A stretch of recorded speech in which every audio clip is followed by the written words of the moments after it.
Hey there! Welcome to video number 4. As always, congratulations. You're still here, you still want a solution to your problem, and that's awesome. You showed up again. Excellent work. Now, in the last video, as you recall, we talked about the definition of alcoholism. We talked about being in control or losing control. If you don't recall the video, go back and see it. This is what's the amazing part of that course is that you can watch these videos over and over again. Just don't jump around. Remember the rules, don't jump around. Now, talking about control. When was it when you lost control? And don't tell me it was when you smashed your car, when you lose your job, when your wife went away, or whatever incident happened. It was somewhere between these incidents and your first drink. Because I don't recall the moment where I lost control. Maybe it's because you were never in control, but you were always in charge. You deliberately chosen to drown your sorrows in alcohol. There was never some mysterious force enchanting you or forcing you to drink. So we are always in charge, right? Because normal drinkers also choose whether they drink or not, correct? So we are in control. We are in charge. Now, you might say now, and I hear you already, that alcoholics, now, I won't say this word any longer. From now on, I don't say alcoholics anymore. I say advanced drinkers versus the normal drinker not having a problem yet. So advanced drinkers drink more than they want to. Okay. Normal drinkers don't. Yes, you might say now, but not as often. Okay, so advanced drinkers don't have periods of abstinence? Yes, of course they have, you might say, but not as often as normal drinkers. So it's proving something here. You see what it is? It's a progressing thing. You don't start as an advanced drinker. You start as a teenager, mixing lemonade with your beer because it tastes awful otherwise, right? Maybe you can't recall the moment you lost control because you never were in control on the first hand. And perhaps because it's a progressing thing, every person ever having one drink is on the downside. Big no? Before you say big no, do you know the plant called pitcher plant? It's a carnivore plant and it's ingenious, it's a trap. So you have this plant looking like this, and on the bottom of the plant there is this nice nectar, and the border of the plant is so that you easily come in but uneasily come out again, right? Like this. Go Google it, you will see pictures. Now the fly is attracted by the nectar, by the smell of it, by the taste of it. So it goes in there, and even though the fly sees all the dead bodies swimming in that nectar, it goes in. And it starts to licking the nectar on the way down. And it smells good, it tastes good, it's awesome.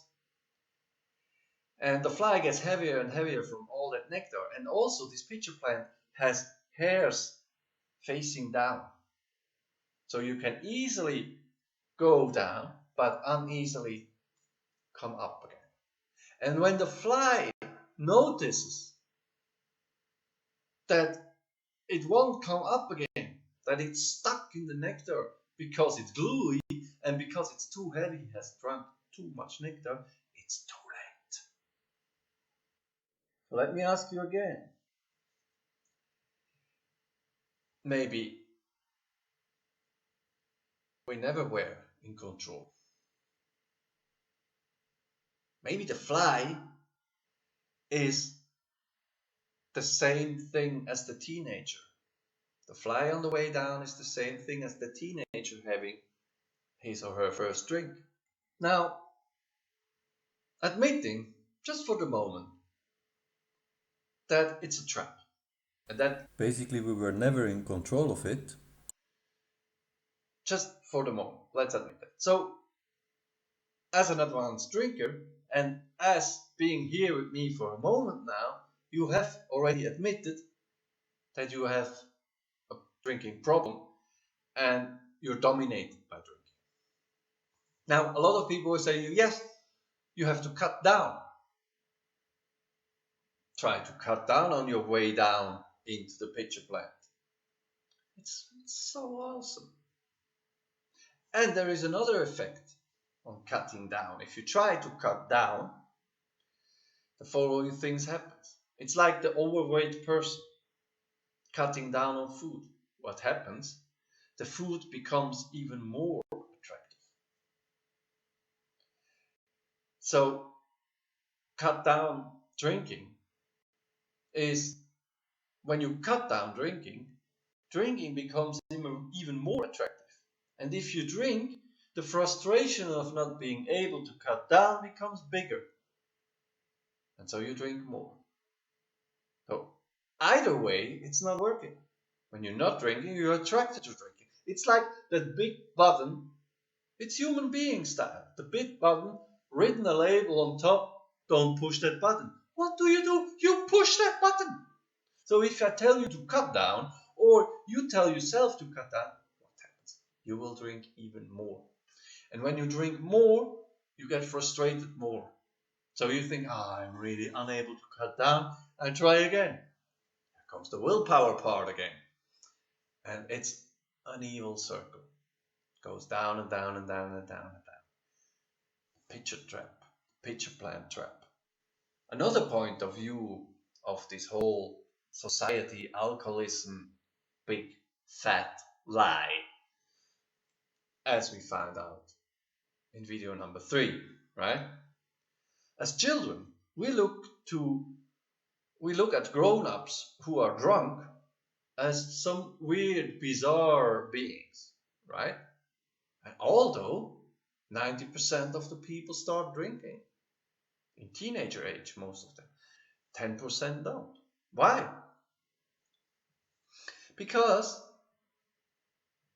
the trap is ingenious and some people are just lucky to not get trapped inside it. Or the taste of the nectar is really so awful to them that they're not in the trap. But you and I have been trapped. You and I are part of this 90%. Now, I know the pitcher plant comparison is a tough one, but it's to show you that you have been trapped. You are in charge of drinking more or less, or starting to drink, or drowning your sorrows into alcohol. It's your charge. But perhaps you never have been in control because it's a trap. So let's assume for the moment that there is no difference between an advanced drinker and a normal drinker. They're just at the different level down on that pitcher plant. And again, keep your mind open. I know this sounds weird. Keep your mind open. Just think about it. Now you may say, so if it's a trap for everyone, why don't everybody becomes an alcoholic then? I knew you would say that. I knew you would say that. Because everybody is different. Everybody has a different childhood. Everybody has different parents. Maybe your parents were drinking in front of you. Maybe you had friends that were drinking early, like me. On the other hand, maybe you had sportive friends.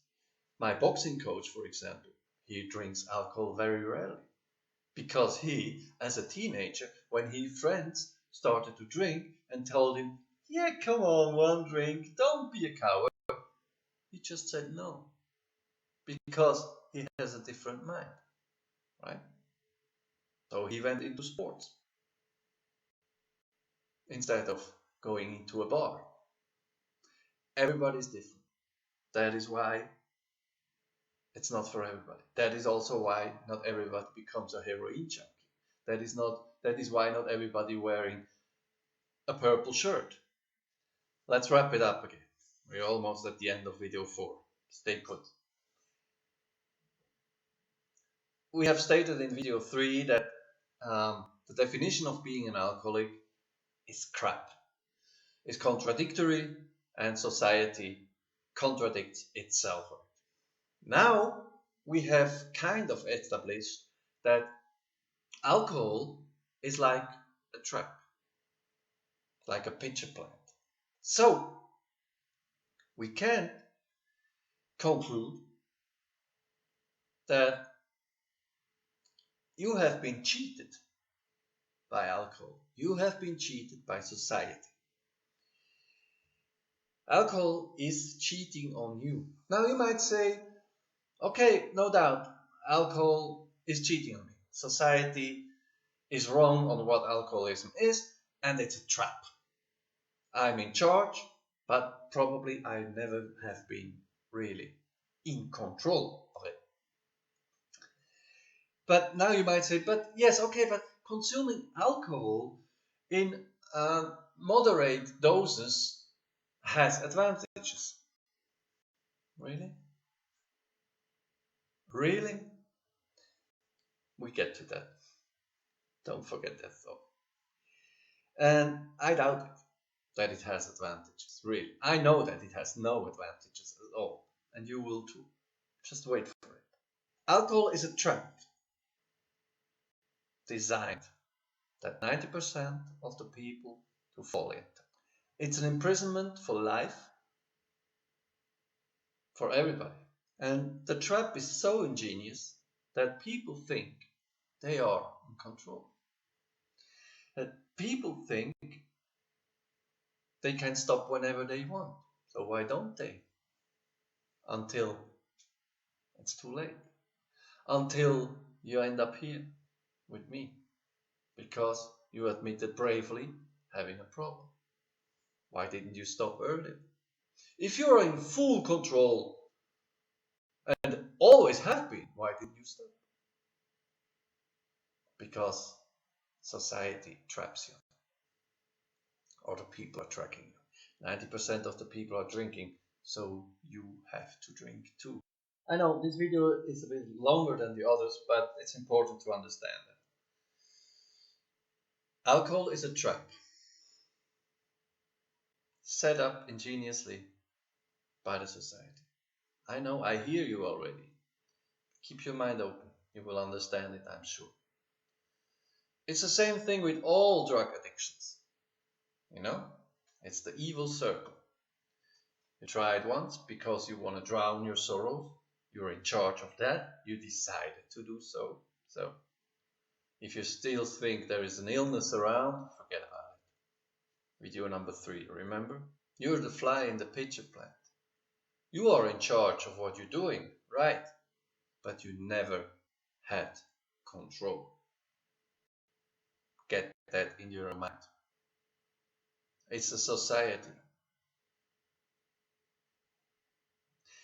Still not convinced? So at World War II, cigarettes were handed out to the soldiers.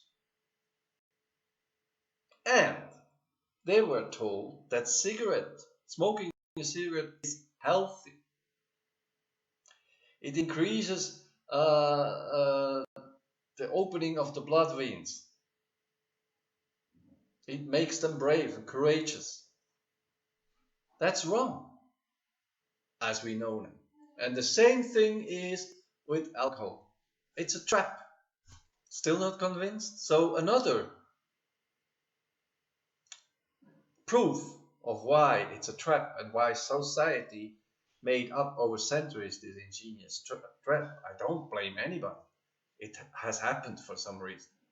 If you see a teenager smoking, you don't say, "Oh, cool, he will get to it.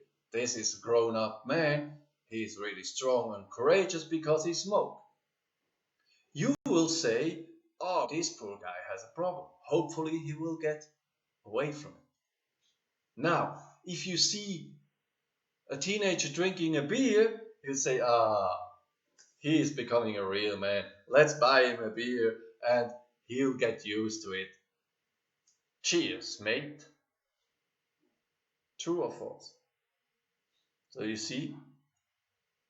And then, that's another thing, just to open your eyes.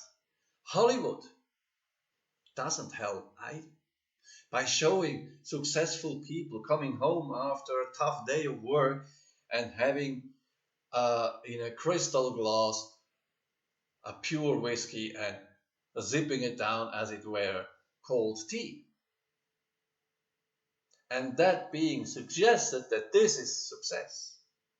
This is what a real successful businessman is. Now, watch around you.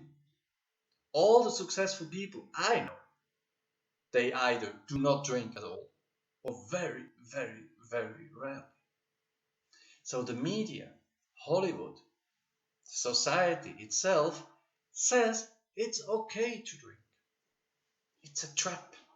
Okay, I know it's difficult to admit that you never have been in control. You're in charge of your actions, but you never have been in control. But you're still watching. You're still here. The definition, again, of an alcoholic is someone admitting, of an advanced drinker, sorry, is someone admitting never have been in control first. And the good thing of it is that you are way ahead already now of normal drinkers because you know now that it's a trap. You are in charge of your actions, but when it comes to alcohol, you never have been in control. It's a pitch plant. It's a trap. And with that, I'll let you go now. See you on the video number 5. Have a wonderful day. Bye.